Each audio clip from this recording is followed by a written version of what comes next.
अस्सलाम वालेकुम रहमतुल्लाह। आज के लेक्चर में हम डिस्कस करने जा रहे हैं microbial nano technology which is really important because of its many advantages. और उनमें जो बहुत बड़ा एडवांटेजेस है वो ये है कि ये ग्रीन सिंथेसिस प्रोसेस है फॉर नैनो मटेरियल फार्मेशन, यानी ये इको फ्रेंडली भी है और ये इन्वायरमेंटल फ्रेंडली भी है। इको फ्रेंडली से यहाँ मुराद ये मैंने जो बोला है वो ये है कि ये इकोनॉमिकल भी है और ये इन्वायरमेंटल फ्रेंडली भी है।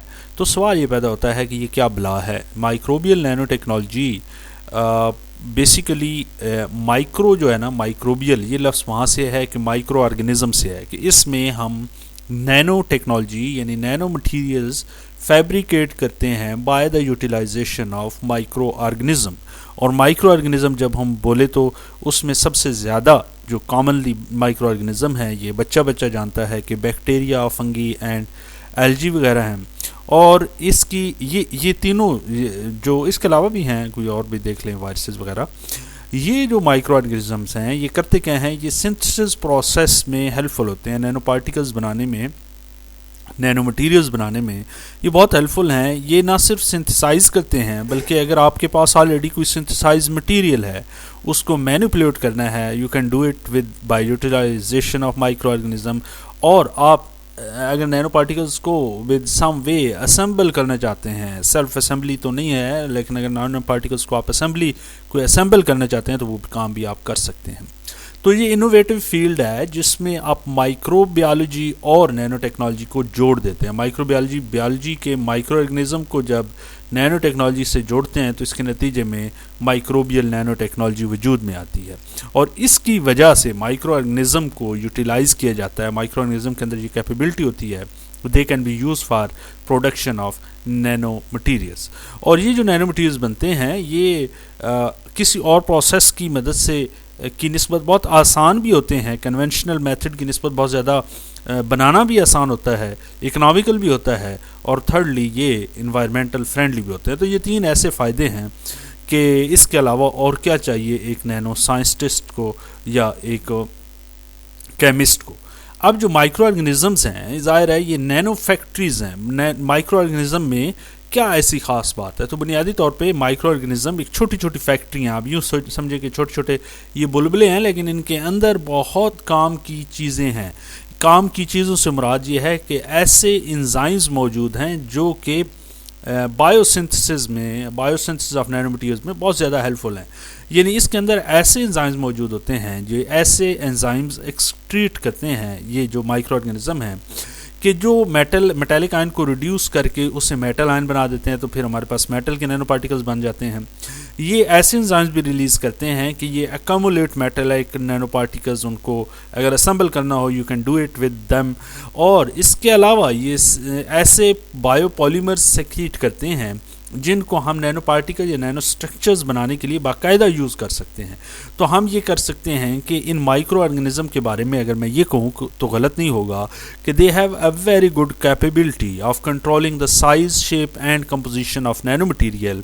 और these properties make them these microorganism very attractive for because of its eco-friendly nature and they are also sustainable. तो ये हमारे पास कुछ पॉइंट्स थे। अब हम आगे चलते हैं और आगे हम देखते हैं कि क्या बुनियादी तौर पे मैकेनिज़्म क्या होता है आपके पास नैनो मटीरियल फैब्रिकेट होने का। तो मैं ये कह रहा हूँ कि अगर आपने मेटल के नैनो पार्टिकल्स, लेट्स सपोज आपने ये बनाने हैं, ये एटम की बात कर रहा है, आप इसे नैनो पार्टिकल कंसिडर करें, तो आपके पास ये मेटल्स आयन हैं। मेटल आयन को जब आप, इसका मतलब है कि ये इन्हें रिडक्शन की ज़रूरत है।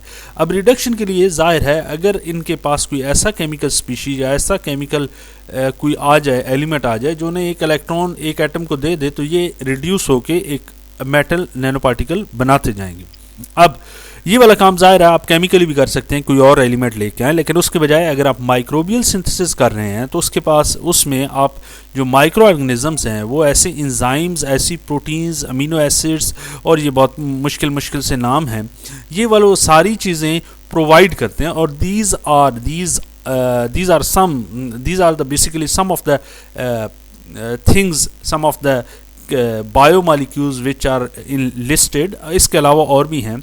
ये सारे के सारे इन मेटालिक आयन को, सारे के सारे साम्राज्य के डिफरेंट मेटालिक आयन को फॉर डिफरेंट बायोमॉलिक्यूल्स वो हेल्पफुल होते हैं कि इन्हें रिड्यूस करें, और जब ये रिड्यूस नहीं करते हैं तो ये आपके पास मेटल का एक न्यूट्रल एटम बन जाता है और वो एटम मिल के नैनो पार्टिकल्स बना जाते हैं।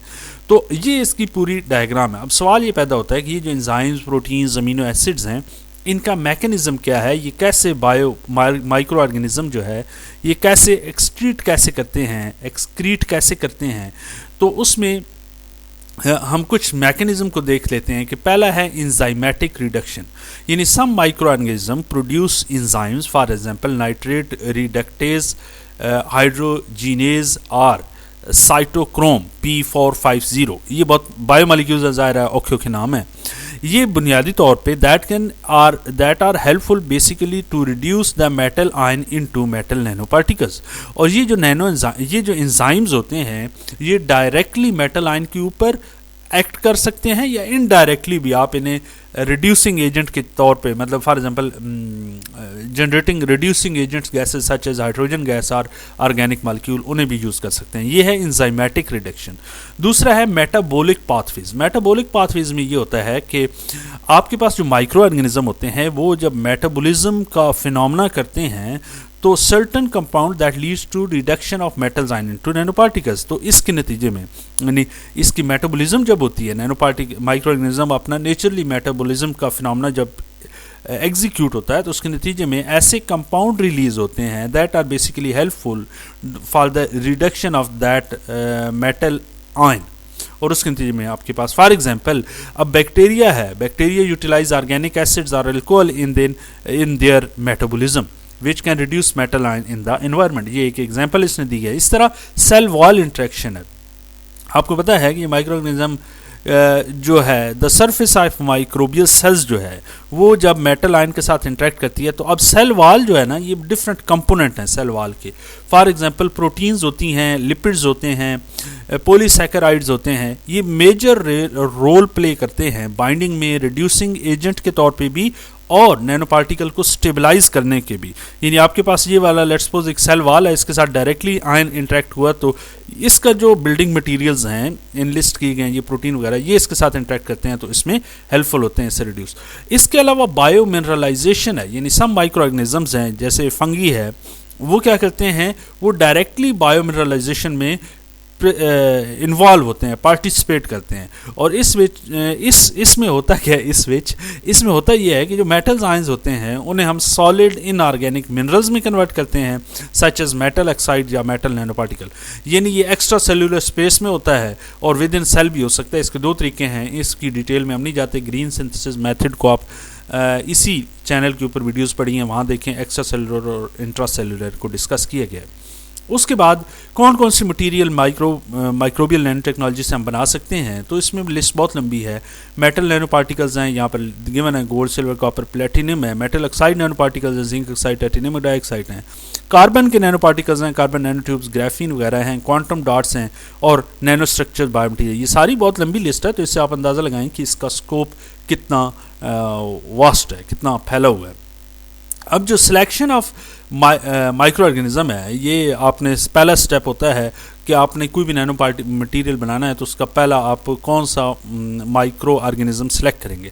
अब ये जो सिलेक्शन है ये टिपिकली आप ज़ाहिर है आप देखेंगे कि कौन सी एबिलिटी है इस माइक्रो ऑर्गेनिज्म के अंदर से आने वाले बायोमॉलिक्यूल में कि वो हमारा जो अंडरलाइंग इंटरेस्टेड, हम जिस मेटल आयन में इंटरेस्टेड हैं उसे रिड्यूस कर सके।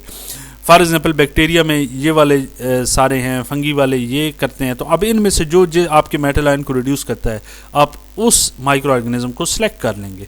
फॉर एग्जांपल ये वाला एंजाइम इसका अगर जो है वो आपके सिल्वर आयन को रिड्यूस करता है तो आप इसे चूज़ कर लेंगे, ये दोनों काम नहीं करेंगे। तो ये इसका क्राइटेरिया है।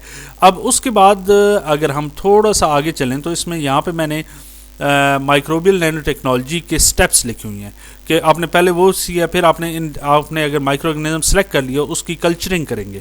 यानी जब आपने उसे कर लिए, सेलेक्ट कर लिए, तो आप उसकी ग्रोथ करेंगे, और ग्रोथ ज़ाहिर है आप उस अपनी नीड्स के अकॉर्डिंग करेंगे। फिर आप उस ग्रोथ के नतीजे में आप उनका इंट्रैक्शन कराएंगे मेटल आयन के साथ। इंट्रैक्शन के बाद फाइनली आप फॉर्मेशन ऑफ रिड्यूस होगा और नैनो पार्टिकल बन जाएगा। ये साइज़ और शेप है, ये डिफरेंट फैक्टर हैं, इन पे डिपेंड करता है। ये था हमारा आज का लेक्चर। Thank you.